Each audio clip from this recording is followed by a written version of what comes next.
बिस्मिल्लाहिर्रहमानिर्रहीम, अस्सलाम वालेकुम। आप देख रहे हैं हेड ऑन और मैं हूं मुनीफ फारूक। आज पाकिस्तान के अंदर नया साल शुरू हुआ है और आज ही के दिन से ये चहमगोइयां शुरू हो गई है कि शायद ये निज़ाम अपने अंदर कुछ तब्दीली ला रहा है। एक वंडर बॉय की तलाश है। अब वो वंडर बॉय है, मिरेकल बॉय है, क्योंकि शहबाज शरीफ साहब अब तक वंडरफुल बॉय के तौर पर पाकिस्तान के वज़ीर-ए-आज़म की हैसियत से बड़ी कामयाबी से काम कर रहे हैं। डिप्लोमेटिक कामयाबियां बहुत हैं, मिलिटरली बड़ी सक्सेस मिली है पाकिस्तान को। मईशत एक बहुत बड़ा चैलेंज आज भी है। क्या ऐसा कुछ होने जा रहा है? सवाल यह भी है कि सुहेल आफरीदी साहब ने एक स्ट्रीट मूवमेंट शुरू करने का इरादा किया है। क्या उन्हें उसमें कामयाबी मिल रही है? क्या उनके जो तरीका सियासत है उससे हुकूमत खाइफ है? पाकिस्तान की सियासत के अंदर जो गुफ्तगू हो रही है वो कई दफ़ा इखलाक के दायरे से बहुत बाहर चली जाती है। क्या वो दुरुस्त है या वो गलत है? सवाल इन तमाम हवालों से पूछा जाना चाहिए। इस वक्त पाकिस्तान के दो नामवर सहाफ़ी मेरे साथ मौजूद हैं। मेरे साथ मौजूद हैं जनाब मंसूर अली खान साहब, सीनियर सहाफ़ी हैं। बहुत शुक्रिया आपका मंसूर अली खान साहब। और अतर काज़मी साहब मेरे साथ मौजूद हैं, सीनियर सहाफ़ी हैं। बहुत शुक्रिया आपका। मंसूर साहब, ये आजकल बड़ा जिक्र हो रहा है ये वंडर बॉय का। वैसे तो शहबाज शरीफ साहब वंडरफुल बॉय हैं फॉर एवरीवन, लेकिन आपके नज़दीक ये जो एक नई इस्तिलाह का इस्तेमाल हुआ है कि इसकी तलाश है इस निज़ाम को, ये वाकई कोई ऐसी तलाश जारी है आपके नज़दीक? देखिए मुनीब साहब, ये तलाश तो मेरे ख्याल में हमेशा ही जारी रहती है कि बेहतर से बेहतर जो है कोई कैंडिडेट आ सके, कोई ऐसा कैंडिडेट आ सके जो एक्चुअली बयानिया भी जो है वो सेल कर सके। अब उसमें नून की सारी बात है, सबसे बड़ी वीकनेस जो है वो शायद वो काम तो फिर भी कर लें, लेकिन अपने आप को सेल करना उनको नहीं आता। और अगर वो करते भी हैं तो इतने भोडे तरीके से करते हैं कि उनका बयानिया बिकता नहीं है। ये इस बात तक तो कहा जा सकता है। लेकिन अगर मैं अब प्लेयर्स उठा के देखूं पूरे चेस बोर्ड के ऊपर, तो मुझे शहबाज शरीफ साहब से बेहतर कोई वंडर बॉय लगता नहीं है कि उनसे बेहतर कोई कैंडिडेट हो सकता है। अच्छा, अतर काज़मी साहब, आप क्या इस बात से एग्री करते हैं कि गुंजाइश तो सारी बात है हर जगह ही होती है, बट क्या आपके नज़दीक कोई ऐसी स्पेस है कि जी हमें अंदाज़ा हो कि जी अच्छा जी कुछ ना कुछ कोई एक तशनगी सी है, कोई देर somebody is on the look out कि जी कुछ ज़रूरत है मामलात को आगे बढ़ाने की? देखिए, जहाँ तक वंडर बॉय की तलाश का ताल्लुक है तो मंसूर साहब ने तो कहा है गुंजाइश नहीं है, पर एनीवे मैं सिस्टम के लिए मौजूद हूँ और आई एम अ बॉय, और थोड़ा आप मेहनत करें तो वंडर बॉय भी बन सकता है, कोई ऐसा इशू नहीं है। तो मैं तो उसमें जो है बिल्कुल तैयार हूँ अगर मुझे कोई लाना चाहे। दूसरी बात ये है कि मसला ये है कि देखें इस वक्त असल इशू क्या है। असल इशू ये है कि आप डिलीवर नहीं कर पाए। बयानिया इशू नहीं है, बयानिया आपका डिलीवरेंस के साथ बन जाता है। आप 3 साल आपने जो जो वादे किए, आपने कहा कि हम इकॉनमी को बेहतर कर देंगे, इन्वेस्टमेंट आ जाएगी, बड़े पैमाने पे चीज़ें तब्दील होंगी, वो चीज़ें उस तरह तब्दील नहीं हो सकी। और फिर उसके साथ सोने पे सुहागा कि आप वो जो पॉलिटिकल बयानिया होता है उसके अंदर भी आप काफ़ी ज़्यादा कमज़ोर नज़र आए कि आपकी हुकूमत है, बड़ी सियासी जमातें हैं, बड़े लीडरान हैं, लेकिन वो एक काउंटर पॉलिटिकल नैरेटिव उस तरह दे नहीं सके। जब ये चीज़ें लोग देखते हैं तो फिर वंडर बॉयज़ का जिक्र आता है कि जी कोई नया वंडर बॉय आएगा, कोई चीज़ों को तब्दील करेगा। अगर इनकी मौशी एतबार से बहुत ज़्यादा परफॉर्मेंस बेहतर होती तो फिर ये बहस ना चलती, फिर कहीं पे कोई नाराज़गी का इजहार भी ना करता, कोई ये भी ना कहता कि किसी की सिस्टम में गुंजाइश है, कोई और आ सकता है। तो बुनियादी तौर पे आपको मौशी फ्रंट के ऊपर और पॉलिटिकल फ्रंट के ऊपर जो फेलियर है, मेरे ख्याल में उसके अंदर से फिर ये चीज़ें निकल रही हैं और इस किस्म की बातें हो रही हैं और इस तरह की खबरें गर्दिश कर रही हैं।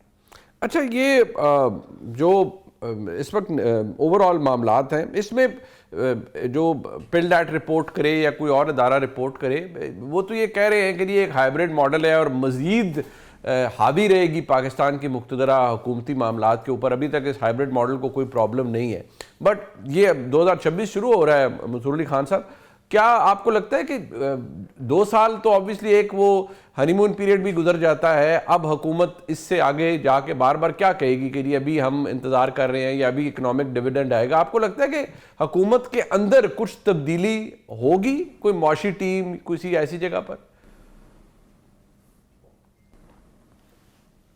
देखिए, मेरे ख्याल में मुआशी टीम जो है वो तो बिल्कुल चेंज हो सकती है, उसमें ऐसी कोई बात नहीं है। बल्कि आप जानते हैं कि मौजूदा जो मुआशी टीम बनी भी थी, और जब ये बनी थी तो मुस्लिम लीग नून को ने बड़ी मुश्किल से ये कड़वा घूंट पिया था। वरना आमतौर पे ये पोर्टफोलियो आप जानते हैं कि घर में ही रहता है, इसाक डार साहब के पास जाता है। लेकिन जब ये हुआ था तो इनिशियल डेज के अंदर तो इसको बहुत ज्यादा अच्छा परसीव नहीं किया गया था। तो अगर कोई ऐसा ब्लंडर होता है तो वंडर बॉय की आप बात कर रहे थे, तो ब्लंडर बॉय भी तो कोई हो सकता है ना। अगर किसी कोई ब्लंडर बॉय बन गया तो फिर जाहिर बात है कोई चेंजेस भी हो सकती है। लेकिन मेरा दोबारा ये जो मैं एक दफा फिर से आपके सवाल नंबर 1 की तरफ जाना चाहूंगा, वो ये है कि ये वंडर बॉय ढूंढा क्यों जाता है, बार बार क्यों तलाश किया जाता है। मेरे ख्याल में सबसे बेहतर जज किसी भी वंडर बॉय को तलाश करने के लिए तो पाकिस्तान की अवाम है। पाकिस्तान की अवाम को चूज करने दे, वो आपको wonder boy, wonder man, wonder women खुद ही चूज करके दे देंगे। उसके बाद उसे वो वंडर करता है या ब्लंडर करता है, let him do whatever he wants. Why is it के हर दफा हम एक्चुअली सिस्टम जो है वो एक लीडर क्रिएट करे और क्रिएट करके उसके बाद लोगों को कहे कि लो जनाब तुम्हारा मसीहा आ गया, तुम्हारे लिए अब सारे मसाइल जो है वो ये हल करके देगा। लोगों को फैसला करने दे, जाके वो वोट डाले, वोट की ताकत से वो जिसको भी लेकर आते हैं, मेरे ख्याल में वो उनके लिए वंडर और वंडरफुल वही होगा। अच्छा, ये अतर काज़मी साहब, मैं अब देखिए ना, अब ये चीज़ें शुरू हो जाती हैं। जैसे मैं वो देख रहा था कि वो कंवर दिलशाद साहब ने उनका जो कॉलम है उसमें उन्होंने लिखा जी करीब सब निज़ाम से तंग आ गए हैं सारे, और फैसला साजों ने फैसला कर लिया कि निज़ाम तब्दील हो। और फ्रैंकली बात यह है कि निज़ाम तो अभी भी उसकी जो हाकमियत है वो तो जारी बात है ख़ास तरीके से ही चल रही है। तो मज़ीद तब्दीली क्या कोई तजर्बा हो सकता है आपके नज़दीक, या ये सिर्फ बस वो चीज़ें हैं जो हर दफ़ा हर साल के आगाज़ में मार्केट में आती हैं, या आपको लगता है नहीं कोई फ्रस्ट्रेशन कहीं बढ़ भी रही है, कहीं क्लॉक टिक भी कर रहा है कि भाई बहुत हो गया, अब ज़रा डिलीवरी चाहिए, अगर नहीं मिल रही तो let's do something about it. देखिए, सियासी फ्रंट के ऊपर थोड़ी सी मायूसी तो आपको नज़र आती है। देखिए, एक हम ऐसे दौर से गुजरे कि 2025 में हमने एक बहुत बड़ी जंग जीती और राफेल गिराए, जिसको पूरी दुनिया ने माना। उसकी बैक के ऊपर इंटरनेशनली आपकी मुख्तलिफ जगहों पे तारीफ़ें वगैरह भी हुई, लेकिन क्या आप पाकिस्तान के अंदर सियासी तौर पे उसको कैपिटलाइज कर सके, सियासी तौर पे उसको उस तरीके से अपने लिए इस्तेमाल कर सके जो सियासी हुकूमत ने करना था? वहाँ पे आपको फेलियर नज़र आता है। तो यकीनन कहीं ना कहीं इसके ऊपर कोई ना कोई आईब्रोज ज़रूर रेज होते होंगे। लेकिन एंड ऑफ द डे देखें, जब तक अवाम के हकीकी नुमाइंदे नहीं आएंगे, चाहे वो 2018 में आएँ या 13 में आएँ या आगे 30 में आएँ, जब भी आएँ, तब तक ये मसला चलता रहेगा। ये बहस देखें होती इसलिए है कि हमने अवाम के हाथ से क्या ये फैसला ले लिया है कि आपकी मर्जी से हुक्मरान आएंगे। ठीक, जब आपने अवाम के हाथ से ये फैसला ले लिया तो फिर तो इस किस्म की बहस चलती रहेगी कि कौन आएगा, कौन जाएगा, कौन जो है बेहतर है या कौन बेहतर नहीं है।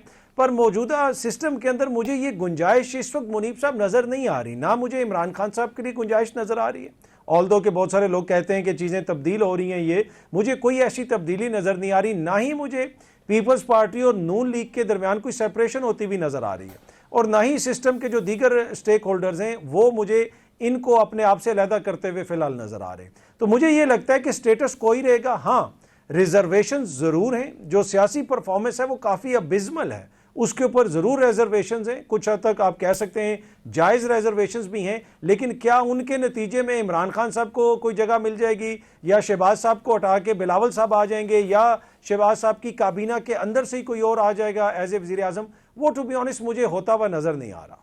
अच्छा, ये जिस सियासी परफॉर्मेंस को अबिस्मल ग्रेड किया है अतर काज़मी साहब ने, मंसूर साहब आपके नज़दीक ये जाहिर बात है एक दबाव होता है ना कि देखिए जो हुकूमतें मुक़्तदरा की मदद से खड़ी होती हैं, एक सुपर स्ट्रक्चर क्रिएट होता है, हमने माजी में भी देखा, हमने आज भी देख रहे हैं, उनमें कहीं ना कहीं एक टाइम टिक कर रहा होता है, कुछ एक चीज़ अटैच होती है कि आपने अपने ओन पर भी बहुत कुछ करना है। तो क्या ये हुकूमत, इस पर भी ये दबाव है कि भाई ठीक है आप आ गए, सब कुछ हो गया, मदद भी फराम कर दी, 2 साल भी गुजर गए, एज वी स्पीक बहुत अच्छी बातें होती हैं शहबाज शरीफ साहब के मुतालिक, लेकिन ओवरऑल जो परसेप्शन ऑफ गवर्नमेंट है वो मैं अवाम के बदकिस्मती से जारी बात है, डिसाइडिंग फैक्टर यहाँ अवाम मुकम्मल तौर पर नहीं होते, मैं और एतबार से पूछ रहा हूँ वहाँ कोई फ़र्क आ रहा है कि नहीं यार अब आप 2 साल हो गए हैं, मतलब सामने तो कोई चीज़ आए, आप अपना वजन तो खुद तो उठाइए। देखिए, मेरे ख्याल में अगर आप इसका मुआवजा करें 2018 में जब इमरान खान साहब आए थे, तो ऑब्वियसली उस वक्त भी एक शुरू का एक हनीमून पीरियड था, लेकिन अल्टीमेटली उन्होंने भी एक मौके के ऊपर आके फिर यही कह दिया था कि जनाब इनफ इज इनफ, मजीद बोझ हम आपका नहीं उठा सकते, क्योंकि बुरा भला एक्चुअली आपको कहा जाता है लेकिन असर उसका जो है वो हमारे ऊपर होता है। मौजूदा सिस्टम को भी ऑब्वियसली ये हीट जो है वो महसूस हो रही है, ऐसा नहीं है कि वो बरीउज़ जिमा है। और इसीलिए वो ये चाहते हैं कि ठीक है, आप बाकी अमूर के अंदर तो हम आपकी मदद करें, लेकिन आप साथ ही साथ अवाम के अंदर अपनी जड़ों को दोबारा मजबूत कीजिए, अवाम आपको सपोर्ट करे, वो समझे कि हाँ हमारे ऊपर जो हुक्मरानी कर रहे हैं वो एक्चुअली हमारे फायदे के लिए कर रहे हैं। ठीक, अच्छा अतर काज़मी साहब, एक इसके अंदर एलिमेंट ये भी है, इसको भी ज़रा एवेल्यूएट कीजिएगा कि आपने खुद अभी कहा कि इमरान खान साहब के हवाले से कोई इतनी ज़्यादा कोई आपको उम्मीद नज़र नहीं आती कि मामला तब्दील नहीं होंगे। उसकी वजह क्या आपको नज़र आ रही है कि हुकूमत या इस्टेब्लिशमेंट का पॉलिसी तब्दील नहीं होती, या खान साहब की जमात की अपने प्रॉब्लम्स और ग्रुपिंग्स भी एक वजह है? मैं अगर गौहर खान साहब को देखता हूं तो वो देख के बड़ी तशवीश होती है कि शायद हालात दुरुस्त नहीं है जिस तरह से मामलात चल रहे हैं। देखें, आपने तो जिस तरह कहा कि उनको देखता हूं, मैंने समझा आप कहेंगे कि उनको ड्रिप लगानी चाहिए, ग्लूकोज की कमजोरी होगी उनको बहुत ज्यादा। कोई नहीं, वो माशाल्लाह इतनी बड़ी जमात के चेयरमैन है, वो कोई ऐसा मसला नहीं। उनको उनकी अपनी जमात ही बेचारी ओन नहीं कर रहे होते, वो तो मैं वो मतलब जिस इस तराबी कैफियत में वो मुब्तला होते हैं तो बंदे को थोड़ी टेंशन हो जाती है। तो नहीं, देखें, पीटीआई के अंदर जो इख्तलाफात हैं वो तो किसी से ढके छुपे नहीं हैं। वो आपको नज़र आ रहा है कि एक मुज़ाहमती ग्रुप है, एक मुफाहमती ग्रुप है, उसके अलावा और भी इख्तलाफात हैं, लेकिन वो इस वक्त इमरान खान साहब का मसला नहीं है। इमरान खान साहब का मसला निज़ाम के साथ है, और उस जगह पे जहाँ पे खान साहब का मसला है वहाँ पे बहुत सारे लोग तो कहते हैं कि चीज़ें तब्दील हो रही हैं। इवन कि पिछले साल छोटी ईद से पहले, बड़ी ईद से पहले, हर ईद से पहले कोई इस किस्म की खबरें आती हैं, और मैंने उस वक्त भी आपके ही प्रोग्राम में अर्ज़ किया था कि मुझे कोई वहाँ पे तब्दीली नज़र नहीं आ रही है। देखें, जितनी मर्जी उनको रिजर्वेशन किसी को हों, जरदारी साहब को या किसी और को, शहबाज शरीफ साहब से, लेकिन उसका यह मतलब नहीं है कि इमरान खान साहब के लिए कोई गुंजाइश बन रही है। इमरान खान साहब के लिए गुंजाइश तभी बनेगी जब कोई ऐसे इवेंट्स हो जाएं, कोई इस तरह का माहौल बन जाए, स्ट्रीट बहुत ज़्यादा गर्म हो जाए, कोई स्ट्रीट मूवमेंट चल पड़े, कोई बैन अल-क़वामी सतह पे बहुत ज़्यादा प्रेशर आ जाए, तो फिर शायद उनके लिए कोई गुंजाइश बने। तो फिलहाल मुझे नहीं लगता कि शहबाज शरीफ साहब को पसे पुश डाल के इमरान खान साहब से कोई मुज़ाकरात कर लेगा या इमरान खान साहब से बात होगी।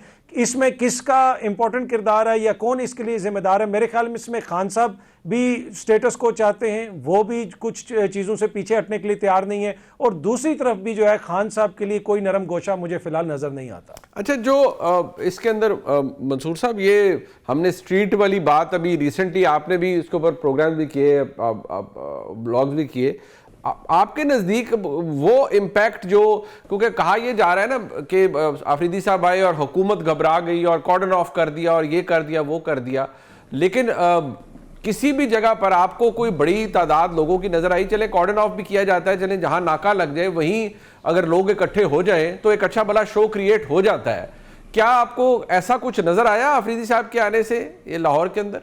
देखिए, सुहेल आफरीदी साहब का जो लाहौर में जो शो था ना, ऑब्वियसली अगर आप उसको ये कहें कि मायूस कुन शो था, लोग नहीं आए, तादाद नहीं निकली, तो यस दैट्स अ फैक्ट। लेकिन ऑब्वियसली इसका एक दूसरा रुख भी है, और इसकी वजह तादाद क्यों नहीं निकली, इसके बहुत से फैक्टर हैं। फैक्टर नंबर 1, डर का माहौल है। जाहिर बात है, लोग डरे हुए हैं, परेशान हैं, इनके अगेंस्ट मुकदमे बन जाएंगे, घरों के ऊपर छापे मारे जाएंगे, फैमिली मेंबर्स को उठाया जाएगा, ये डर का माहौल है। पॉइंट नंबर 2, पाकिस्तान तहरीक इंसाफ का तंजीमी ढांचा पंजाब में बिल्कुल ढांचा ही बन के रह गया बस। इसके अलावा उसमें गोश्त नहीं है, मसल नहीं है, स्किन नहीं है, कुछ भी नहीं है, सिर्फ एक ढांचा है, और हेडलेस एक चिकन के तौर पे जो है वो इधर उधर फड़फड़ा रहा है। कोई वाली वारिस उसका नहीं है। सलमान अकबर राजा साहब का लाहौर से ताल्लुक है, लेकिन इसके बावजूद वो पंजाब के अंदर जो है वो क्राउड निकालने में टोटली नाकाम होते हैं। तीसरी बात, ये फटीक फैक्टर, कारकुन जो है वो काफी हद तक थक चुके हुए हैं, बार बार आप उनको कॉलेज दे दे के वो चले जाते हैं। वंस इन वाइल तो चले ठीक है, हो सकता है, लेकिन जब आप इस तरह करेंगे तो जाहिर बात है कारकुन भी जो है वो थक जाता है बार बार।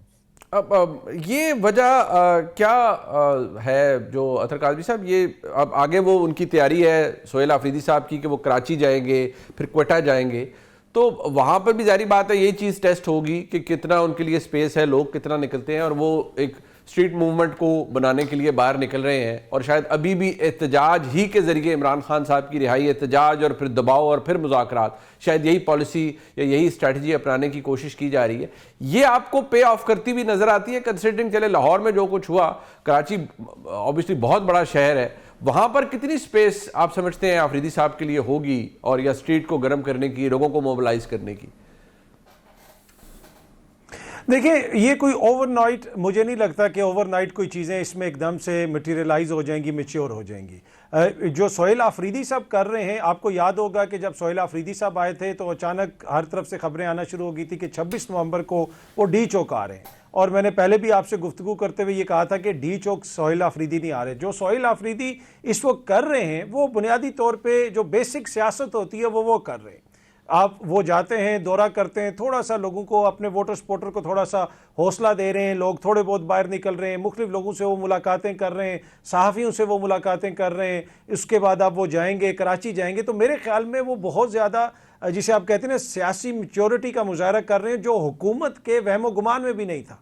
इस वक्त सोहेल आफरीदी के एहतजाज से हुकूमत खौफजदा नहीं है कि एहतजाज से कितने लोग बाहर आ जाएंगे। इस वक्त वो जिस किस्म की सियासत कर रहे हैं, वो हुकूमत वो एक्सपेक्ट नहीं कर रही थी। वो समझ रहे थे कि ये सीधा आके डी चौक की दीवार में सर मारेगा, ये सीधा आके जो है ऐसी बात करेगा कि वही जिस तरह अली अमीन साहब कहते थे कि हम निकल आए हैं और कफन बांध लिए, कोई ऐसी बात उनकी जानिब से नहीं की गई। तो मेरे ख्याल में एक बड़ा वाइजली वो नपे तुले अंदाज में लोगों को मोबिलाइज करने की भी कोशिश कर रहे हैं। और इसीलिए मैंने जिस तरह शुरू में अर्ज़ किया था कि मुझे ये लगता है कि अप्रैल के बाद हम इस पोजीशन में होंगे कि हम इसके ऊपर कमेंट कर सकें कि वो किस हद तक कामयाब हुए हैं, किस हद तक वो हुकूमत पे दबाव डाल सकेंगे और उसके दबाव के नतीजे में क्या कोई मुज़ाकरात हो सकते हैं या नहीं हो सकते। तो मुझे ये लगता है कि अप्रैल के महीने तक जो है शायद हमें इंतज़ार करना पड़े कोई कंक्लूसिव इसके ऊपर रिमार्क देने से पहले। मंसूर साहब, ये जो डायलॉग की बात अभी जो करी, वो अतर साहब कह रहे हैं कि अप्रैल तक हमें इंतजार करना पड़े। प्राइम मिनिस्टर ने कितने विलिंगनेस शो की है, तहरीक तहफ़्फ़ुज़ आईन पाकिस्तान के दोस्त कहते हैं अच्छा जी बैठ जाएं, वो भी एक कॉन्फ्लिक्ट है कि एक तरफ वो कहते हैं जी कि इमरान खान साहब या हुकूमत कहती है हमने कोई गैर कानूनी डिमांड नहीं मांगनी अकॉर्डिंग टू उनके मुताबिक जो गैर कानूनी है, लेकिन आपके नज़दीक ये डायलॉग का प्रोसेस आगे बढ़ सकता है? मेरे ख्याल में मुनीब साहब मिडिल ग्राउंड की तो मुझे कोई गुंजाइश फिलहाल नजर ही नहीं आ रही, क्योंकि देयर आर पोल्स अपार्ट। या तो पोल्स कोई मिलते जुलते हो ना कि आप समझ लें कि हाँ जी कोई मिडिल ग्राउंड कोई निकल सकता है।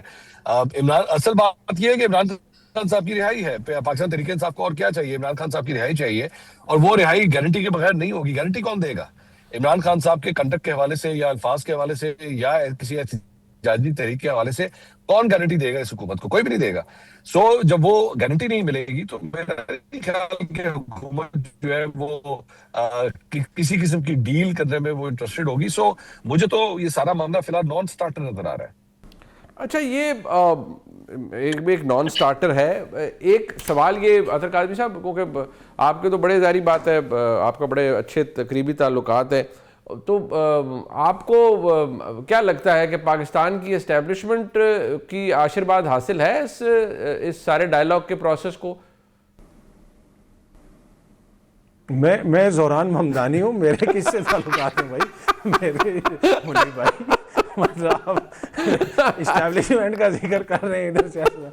मसला है कि हमारे तो हम तो इस पे कोई तजिया तबसरा ही कर सकते हैं। देखें, टू बी ऑनेस्ट, मुझे जिस तरह मैंने पहले भी अर्ज़ किया और मैं काफ़ी हद तक मंसूर भाई से एग्री करता हूँ कि मुझे कोई बहुत ज़्यादा तब्दीली होती हुई नज़र नहीं आ रही। हाँ, अगर कोई मेरे ताल्लुकात में बैठा हुआ है तो मेरी तरफ से फिर उसको जवाब है कि ऐसा कुछ नहीं होना।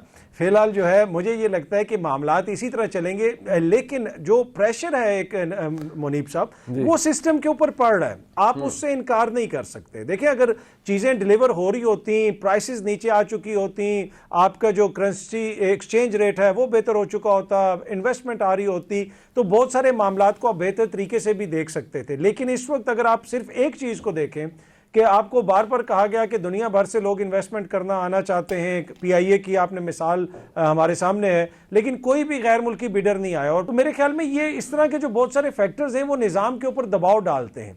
अब कब तक निज़ाम इसको सस्टेन कर सकेगा? फिलहाल मुझे लगता है कि वो पॉइंट जहाँ पे इमरान खान के लिए चीज़ें बेहतर हो जाएं और इस हुकूमत के जाने का टाइम आ जाए, फिलहाल मुझे स्टेटस को नज़र आ रहा है। ये मंसूर साहब, आपको याद होगा एक दफ़ा जब इमरान खान साहब की हुकूमत चल रही थी तो जरदारी साहब ने पार्लियामान में कहा था कि हम इन्हें नहीं गिराएंगे, ये अपने बोझ से खुद गिरेंगे। तो ये जो दबाव की बात कर रहे हैं अतर काज़मी साहब, ये दबाव आपको महसूस होता है? क्योंकि अब आपको भी याद होगा कि इमरान खान साहब की हुकूमत के आने के तकरीबन 1 साल बाद ये सिलसिला शुरू हो गया था कि ये क्या है, ये नालायक हैं, ये निकम्मे हैं। अभी तक ये चीज हमें सुनाई उस तरह से नहीं दे रही। ऑपोजिशन जरूर कहती है, लेकिन जारी बात है जो पावरफुल क्वार्टर्स हैं वहां से ये गुफ्तगू तो अभी तक ऐसी कोई सुनाई नहीं दे रही। सो आपको लगता है कि द बर्डन इज ऑलरेडी, मतलब there is a burden on obviously on the people who are जो इस पूरे निजाम को कंट्रोल कर रहे हैं? देखिए मेरे ख्याल में ये फ्रिक्शन पॉइंट्स तो हर गवर्नमेंट के दरमियान होते हैं, गवर्नमेंट और एस्टैब्लिशमेंट के दरमियान होते हैं, लेकिन कोई ऐसा फ्रिक्शन पॉइंट जिसकी वजह से एक्चुअली मतलब पार्टनरशिप जो है वो टूट जाए, या जिस तरह हमने शुरू में सबसे पहले आगाज किया था कि जनाब कोई वंडर बॉय जो है वो आ जाए और वो आके इस निजाम को आगे लेके चले, किसी किस्म के वंडर बॉय को अगर लाने की कोशिश की गई तो जो मौजूदा निजाम चल रहा है वो भी तहस नहस होकर रह जाएगा। मेरा नहीं ख्याल कि इससे बेहतर ऑप्शन एस्टैब्लिशमेंट को कोई मिल सकती है। अगर वो इवन मैं तो as a matter of fact मैं कहता हूँ कि जिस तरह अक्सर पाकिस्तान में हर थोड़े अरसे के बाद जो है वो एक डिबेट स्टार्ट हो जाती है, प्रेसिडेंशियल रूल होना चाहिए, प्रेसिडेंशियल रूल कर लें तो उससे चीजें जो है वो रिजॉल्व हो जाएंगी। मेरे ख्याल में अगर इसकी भी कोई अटेम्प्ट की गई तो वो भी बड़े खौफनाक किस्म के रिजल्ट जो है मेरे ख्याल में देगा। मेरे ख्याल में एस्टैब्लिशमेंट की फिलहाल बेस्ट बेट जो टीम ऑलरेडी बैठी हुई है, इससे बेहतर बेट जो है या इससे बेहतर टीम मेरे ख्याल में इन्हें फिलहाल मिल नहीं सकती, अनलेस और अनटिल ऑब्वियसली कि एक बड़े वाइड स्कोप के ऊपर जो है वो पाकिस्तान तहरीक इंसाफ को भी बीच में शामिल किया जाए, कोई कौमी हुकूमत जो है बनाने की तरफ अगर बात गई तो फिर हो सकता है कि कोई तब्दीली आ जाए, वरना इसके अलावा तो मुझे कोई डेवलपमेंट होती नजर नहीं आती इस मामले में।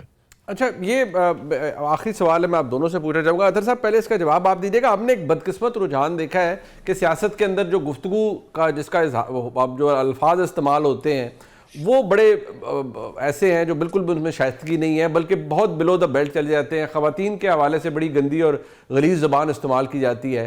पंजाब असम्बली के अंदर जो मीना खान आफरीदी ने कहा, सवाल उनसे जिसने भी पूछा वो सहाफ़ी है, सहाफ़ी के सवाल पर उन्हें एतराज़ है वो लेकिन उसके एंड में टारगेट एक खातून को किया गया। यहाँ पर जो शफी जान साहब के साथ मामला हुआ, इन्होंने कहा जी कि हमें जंगली कह के बुलाया गया है, तो फिर जो उन्होंने गुफ्तगू की वो भी निहायत काबिल एतराज़ थी।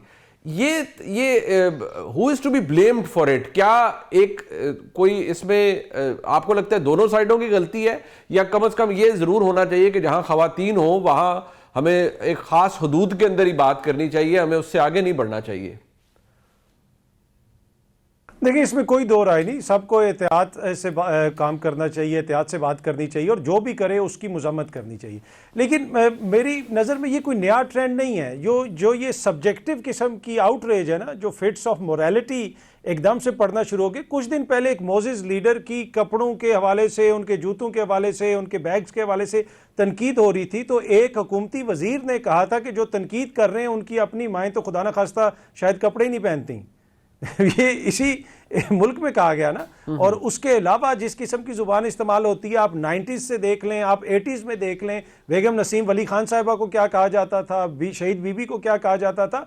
मुझे सिर्फ एतराज़ ये होता है कि जब सब्जेक्टिव किस्म की आउटरेज होती है कि एक तरफ से बयान आया तो बात हो गई, दूसरी तरफ से जो व्लॉग्स बनाए जाते हैं और उसमें एक बाबा जी का नाम लेके एक लफ्ज़ इस्तेमाल किया गया और उसके ऊपर आज तक कभी किसी ने माजरत नहीं की। बाकी शफी जान ने जो कहा, शफी जान का ही जिक्र हो रहा है, उन्होंने तो शायद उसके ऊपर माजरत भी कर ली और अच्छी बात है। सियासत के अंदर ये लहजे या ये इस तरह की गुफ्तगू नहीं होनी चाहिए। लेकिन ये जो यकतरफा ट्रैफिक है ना कि इधर से आप जादूगरनी भी कहें, इधर से आप पिंकी भी कहें, इधर से आप पीरनी भी कहें, आप उसकी बेगम के खिलाफ पूरी कंपेन चलाएं, आप जो है उसकी माहवारी के ऊपर टेलीविजन प्रोग्राम भी करें, लेकिन दूसरी तरफ से जो कोई बात आ जाए तो उस पर हम सबको इखलाकियात के दौरे पड़ना शुरू हो जाए। इन दौरों के ऊपर मुझे एतराज़ है और वो जो जुबान दोनों तरफ से इस्तेमाल होती है उस पर यकीनन हम सबको एतराज़ होना चाहिए। अच्छा, ये जो मंसूर साहब, मैं I would like you to reflect on this, ये क्या सब्जेक्टिव मोरालिटी ये भी एक प्रॉब्लम है या ये इशू नहीं है? और इशू ये है कि जो गलत किसी के हवाले से भी हो वो गलत होता है। जहाँ तक मेरे ख्याल में बुशरा बीबी साहिबा का जो केस था, वो जो इद्दत में निकाह वाला केस था, वो तो खैर मुझे बाकियों की तो मैं नहीं कह सकता, लेकिन हम तीन जो इस वक्त इस प्रोग्राम का हिस्सा है, हम में से तो कोई ऐसा नहीं है जिसने इसके ऊपर कहा, ये ना कहा हो कि बड़ा एक बेतुका और बड़ा ही फजूल किस्म का केस बनाया गया। अब खावर मानिका की जो पिटिशन थी उसके मुदरजात अगर रिप्रोड्यूस किए जाएं और उस पर तजिया तबसरा ना हो, सिर्फ जो दरख्वास्त में लिखा जाए वो रिप्रोड्यूस किया जाए, तो वो तो खैर एक रिपोर्टिंग है, उसके ऊपर तो खैर कोई इतराज़ नहीं होना चाहिए किसी को। बट मैं चाहूँगा आप इसके ऊपर रिफ्लेक्ट करें, हमारा प्रॉब्लम यहाँ है क्या, सब्जेक्टिव मोरालिटी या देयर इज समथिंग एल्स?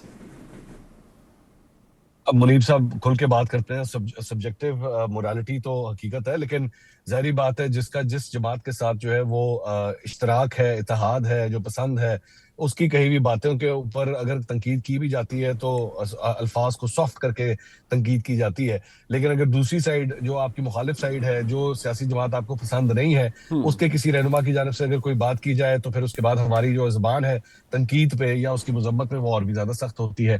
तो या तो फिर दोनों को इक्वली पहले ट्रीट कीजिए और ये कहिए कि जनाब जो जो जब जब गलत करे उसे उसी तरह ही ट्रीट किया जाए। ये एक जमात के बंदे के हवाले से तनकीद करते हुए ये कह देना नहीं कहना चाहिए था, गलत है, मजम्मत करते हैं। दूसरी साइड ये तो है ही जाहिल, ये तो है ही बेवकूफ, ये तो इनको तो बात करने की तमीज नहीं है। दोनों दोनों को एवेल्युएट करने का सिलसिला जो है वो फर्क होता है, ये नहीं होना चाहिए। और मेरी नजर में जब जब जो करे तब तब वही की कहा जाए। लेकिन इसकी ये भी तावील नहीं दी जा सकती कि जी चूंकि आपने उस वक्त वो आज से 6 महीने पहले चूंकि वो बात की थी ना, तो इसलिए आज अगर आपके बारे में ये बात की गई है तो ये जायज है। या आपने आज से 3 साल पहले वो जो उस वक्त वो बात की थी इसलिए आज आपके बारे में जो कहा जा रहा है वो जायज है। जब जो फजूल किस्म की बात करेगा आप उसको उसी वक्त कंडेम करें, चाहे वो पीटीआई से हो, नून लीग से हो, पीपल्स पार्टी से हो या जुडिशरी से हो, कोई किसी भी इदारे से हो। आप उसको कहिए कि ये गलत है, ये बर्दाश्त नहीं किया जाए। बुशरा बीबी की इज्जत, अजमा बुखारी की इज्जत, मरियम नवाज की इज्जत, आसफा भुट्टो की इज्जत या किसी भी पाकिस्तानी सियासत में काम करने वाली किसी भी खातून की इज्जत बिल्कुल बराबर है। कोई कम नहीं है, कोई ज्यादा नहीं है। जब जब उसके ऊपर अटैक हो उसको उसी तरह कहना चाहिए कि वो गलत है। मेरे साथ इस वक्त मौजूद हैं जनाब अहमद बिलाल महबूब साहब, और पिलडैट के सरबराह हैं। क्वालिटी ऑफ डेमोक्रेसी को मैं हमेशा कहता हूँ वैल्यूएट करते हैं। पता नहीं जमहूरियत की हालत या जमहूरी इदारों की हालत हमारे मुल्क में क्या है। बहरहाल 2025 की जो जायज़ा रिपोर्ट है वो हमारे सामने है। अहमद बिलाल महबूब साहब, जारी बात है मुतअद्दिद दफ़ा आपसे गुफ्तगू हुई, जो हाइब्रिड मॉडल है, अब तो खैर मेरे नज़दीक तो ये हाइब्रिड का बड़ा एडवांस्ड वर्जन है जो मौजूद है। आपका असेसमेंट क्या है? 2 साल का वक्त तो ऑब्वियसली गुजर चुका है, तकरीबन हमने फरवरी में 2 साल हो जाएंगे इस हुकूमत को। इस मॉडल ने डिलीवर तब आपको लगता है किया है, और इसकी connectivity with the people of Pakistan आपको नजर आ रही है इन योर असेसमेंट? बहुत शुक्रिया। देखिए, डिलीवर करने से ज़्यादा, डिलीवर भी किसी हद तक किया है, लेकिन उससे ज़्यादा जो सिक्योरिटी कंसिड्रेशंस है ना, कुछ बैरूनी हैं ज़्यादातर, ख़ास तौर पे मशरक़ी सरहद पे इंडिया के साथ हमारे जो ताल्लुकात की नौयत है इस वक्त, और फिर मगरबी सरहद पे अफ़गानिस्तान के साथ भी ताल्लुकात ख़राब हैं, दरअंदाज़ी हो रही है। हमारी टेररिज्म के जो इंसिडेंट्स हैं वो 73% इजाफा हुआ है 2024 के मुकाबले में। तो ये सिक्योरिटी जो लैंडस्केप है ये भी इतना इस वक्त इंटेंस है कि अगर कोई और वजह ना भी हो तो ये भी वजह है डिपेंडेंस का सिक्योरिटी इस्टेब्लिशमेंट के ऊपर, सिविलियन गवर्नमेंट का।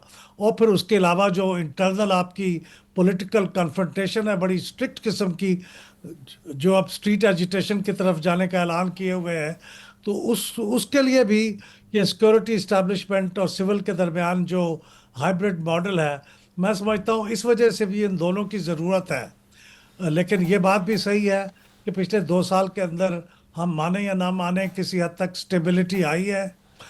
बेसिक स्टेबिलिटी के जो कंसिड्रेशंस हैं वो पूरे हुए हैं, वो इकोनॉमिक स्टेबिलिटी हो, पॉलिटिकल स्टेबिलिटी हो। मुल्क के अंदर कोई बड़ा क्राइसिस नहीं है सिवाय 2 सूबों के अंदर टेररिज्म का, जो बहरहाल एक्सटर्नल है।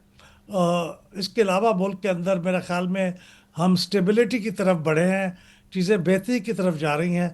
तो ये भी एक हकीकत है कि कुछ डिलीवर भी हुआ है।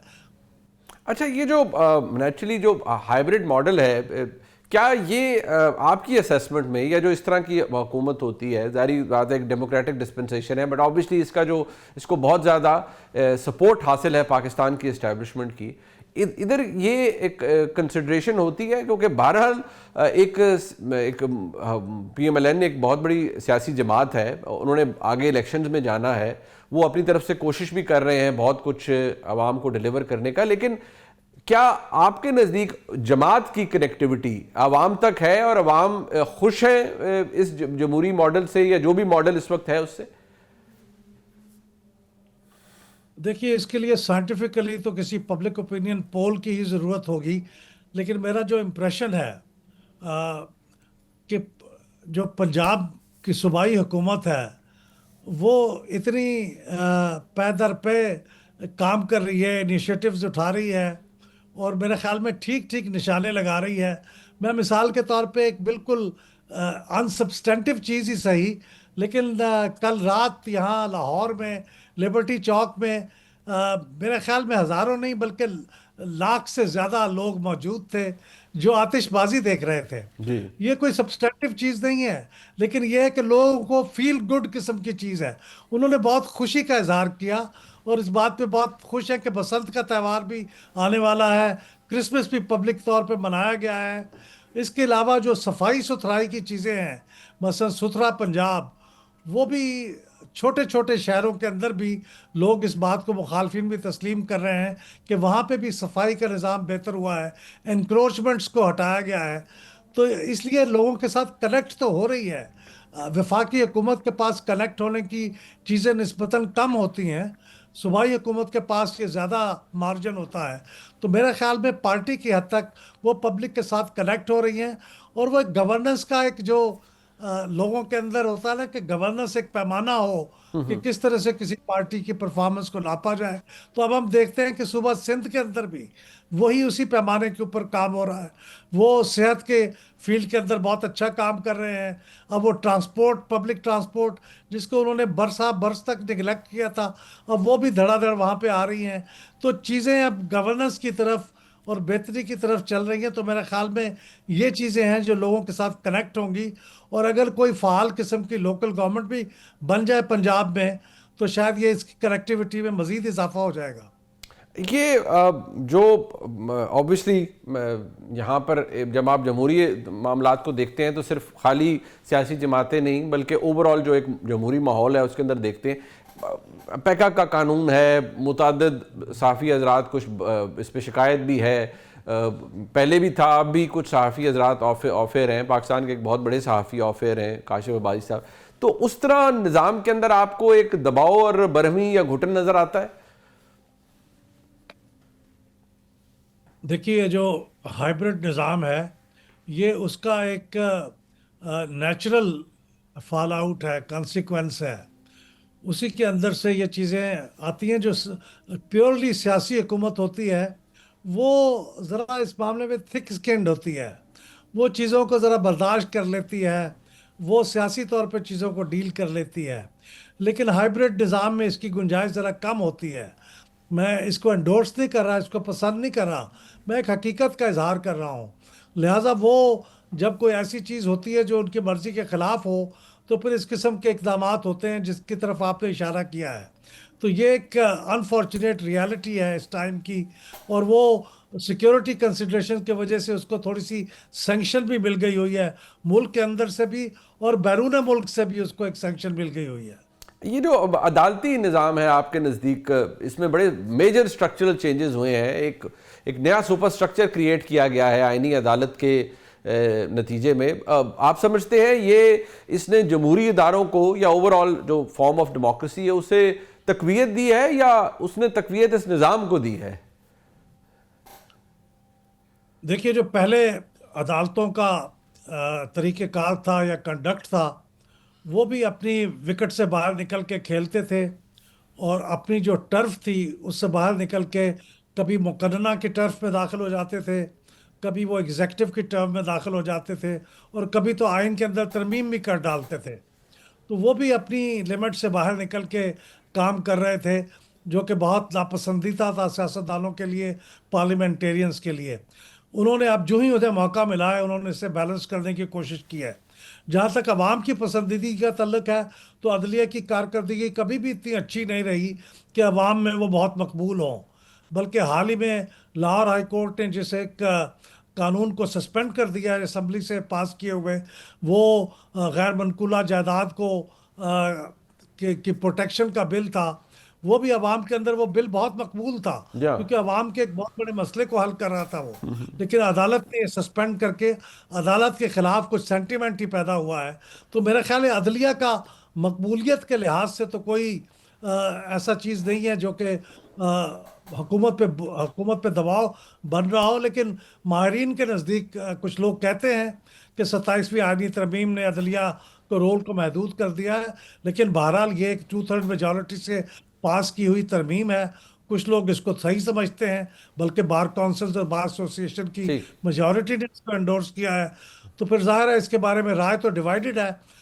ये बात कही जा सकती है कि जो कंसेंसस होना चाहिए आईनी तरामीम पे बिलअमूम, जिसकी कोशिश की जानी चाहिए, वो नहीं हो सका। और ठीक। ये बिल्कुल मेजॉरिटी के साथ 2/3 मेजॉरिटी के साथ पास हुआ है।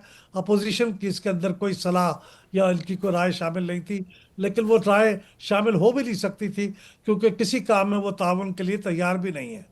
ठीक ठीक, बहुत शुक्रिया जनाब अहमद बिलाल महबूब साहब मौजूद थे। जो पिलडैट की रिपोर्ट है उसके हवाले से हम उसके जो जुर्स हैं उसके ऊपर हमने उनका ओपिनियन हासिल किया। प्रोग्राम आपने देखा जी, इसका फीडबैक हमें ज़रूर दीजिएगा। देखने का बहुत शुक्रिया। खुदा हाफिज़।